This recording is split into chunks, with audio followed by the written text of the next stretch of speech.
2026 அதிமுகவுடைய பொதுச் செயலாளர் எடப்பாடி கே பழனிசாமி அவர் தான் முதலமைச்சராக வரப்போறாரு. தொடர்ந்து இனிமே அதிமுக ஆட்சி தான் நடைபெறப் போகுது அப்படின்னு கொளத்தூர் கிருஷ்ணமூர்த்தி செய்தியாளர் சந்திப்பில் பேசி இருக்கிறார். நவாஸ்கனி மீது போடப்பட்ட வழக்கை திரும்ப பெற இருக்கிறார் ஓபிஎஸ். இதை பற்றி நம்ம பார்க்க போறோம். அனைவருக்கும் வணக்கம். தொடர்ந்து ஆதரவளித்தோர் அனைத்து அன்புடங்களுக்கும் மிக்க நன்றி. ஃபர்ஸ்ட் டைம் இந்த சேனலை நீங்க பாக்குறீங்க அப்படின்னா சப்ஸ்கிரைப் பண்ணி பாருங்க.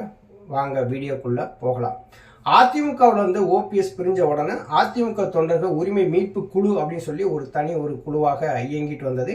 4 ஆண்டு காலம் இயங்கி வந்தது. திடீரென்று ஓபிஎஸ் அவர்கள் தன்னுடைய நிலைப்பாட்டிலிருந்து மாறி திமுகவோடு இணைவது அப்படிங்கிற ஒரு நிலைப்பாட்டுக்கு வந்த உடனே அங்கே அதிமுக தொண்டர்கள் உரிமை மீட்பு குழுவில் இருந்தவங்க ஒரு பெரும்பாலருக்கு அது பிடிக்கல. அதிமுகவுடைய கொடியை பிடித்த இந்த கையில் திமுக கொடியை பிடிக்க எங்களுக்கு மனம் வரலாம் அப்படின்னு சொல்லி பெரும்பாலோர் எடப்பாடி பழனிசாமி சந்திச்சு அதிமுகவில் இணைஞ்சிட்டாங்க. ஓபிஎஸ் அவர்கள் திமுகவில் போய் இணைஞ்சிட்டாங்க. திமுகவில் போய் இணைஞ்ச உடனேயே அங்கே இருக்கக்கூடிய அதிமுக தொண்டர்கள் உரிமை மீட்பு கழகத்தில் இருக்கக்கூடிய பெரும்பாலும் மாவட்ட செயலாளர்கள் அதிமுகவை நோக்கி நகரவும் ஆரம்பிச்சிட்டாங்க. எல்லாருக்குமே தெரியும், ஒரு அதிமுகவுடைய கொடியை பிடிச்சு அதிமுகவை வேலை செஞ்சு புரட்சி தலைவர் எம்ஜிஆர், புரட்சி தலைவி அம்மா அப்படிங்கிற ஒரு நிலைப்பாட்டில் இருந்து மாறி திமுகவில் போய் இனிமே கழகத் தலைவர் ஸ்டாலின், அதுக்கடுத்து கழகத் தலைவர் உதயநிதினு நம்ம சொல்லணுமா? ஏன் நம்ம அப்படி சொல்லணும்? நம்ம உடம்புல ஊறுறது அதிமுகவுடைய ரத்தம். இனிமே நம்ம திமுக பக்கமே போகக்கூடாது. ஓபிஎஸ் வேணா போகட்டும், அவருடைய நிலைப்பாடு அதுவாக இருந்தால் நமக்கு அது தேவையில்லை, நம்ம அதிமுக பக்கமே போயிடுவோம் அப்படின்னு சொல்லிவிட்டு இன்னைக்கு எல்லாருமே எடப்பாடி பழனிசாமி அவர்களை சந்திச்சு அதிமுகவில் இணைஞ்சிட்டு இருக்காங்க. ஓபிஎஸ் அவர்களுடைய வலதுகரமாக இருந்து செயல்பட்ட கொளத்தூர் கிருஷ்ணமூர்த்தி அவர்களுமே எடப்பாடி பழனிசாமி அவர்களை சந்திச்சு அதிமுகவில் இணைஞ்சிருக்கிறார். அதிமுக இணைப்பு அப்படிங்கிறது சாதாரணமாக இங்கே நடக்கல. ஒரு 10 பேரை கூட்டிட்டு போய், ஒரு 100 பேரை கூட்டிட்டு போய், ஒரு 500 பேரை கூட்டிட்டு போய் எடப்பாடி பழனிசாமி அவர்களை சந்திச்சு அதிமுகவில் இணையல. 1500 பேரை கூட்டிட்டு போய் தான் அதிமுகவில் போய் இணைஞ்சிருக்கிறார்.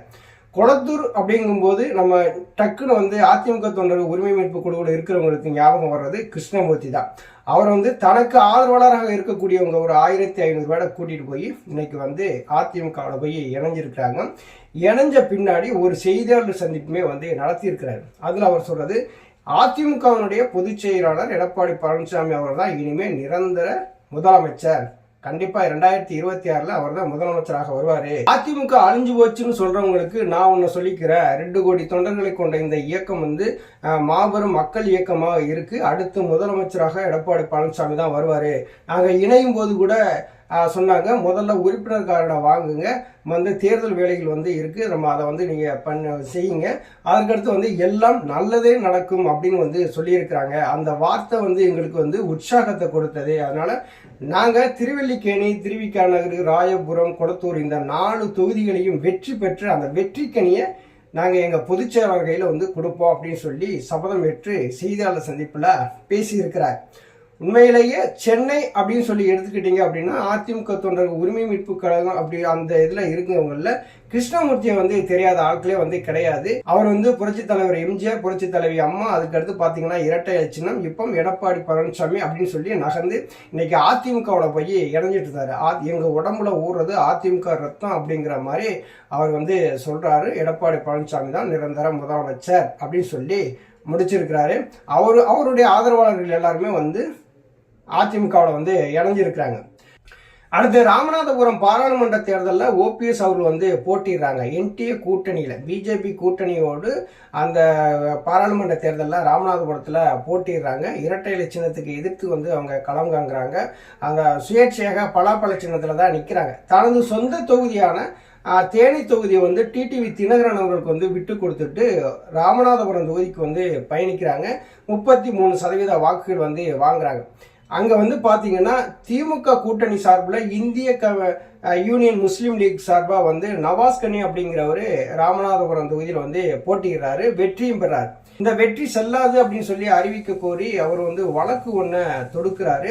ஆனா இன்னைக்கு ஓபிஎஸ் அவர்கள் திமுகவோட போய் சேர்ந்த உடனே அந்த வழக்கை வாபஸ் பெற இருக்கிறதா ஒரு தகவல் வெளியாகிருக்குது. ஏன்னா திமுகவில் போய் சேர்ந்தாச்சு. திமுக கூட்டணியில் தான் நவாஸ்கனி ராமநாதபுரம் இது பாராளுமன்ற தேர்தல் நின்று வெற்றி பெற்றவர். அப்படி கூட்டணிக்குள்ள இருக்கிற ஒரு கட்சியோடு நம்ம வழக்கை வச்சிடக்கூடாதுல்ல. அதனால ஓபிஎஸ் அவர்கள் நவாஸ்கனி மீது போடப்பட்ட அந்த வழக்கை வாபஸ் பெற இருக்கிறாங்க. ஒரு அரசியல் எப்படியெல்லாம் நகர்ந்து போகுது அப்படின்னு சொல்லி பாருங்களேன். அதிமுகவில் இருந்த ஓபிஎஸ் தொண்டர்கள் உரிமை மீட்பு கழகம் சொல்லி ஒன்று ஆரம்பிச்சு இன்னைக்கு திமுகவை நோக்கி நகர்ந்த உடனே யார் மீது நம்ம வழக்கு போட்டோமோ அவரே கூட்டணிக்குள்ள இருக்கிறதுனால அந்த வழக்கை வாபஸ் பெற வேண்டிய ஒரு சூழல் ஏற்பட்டிருக்கு. நன்றி, வணக்கம்.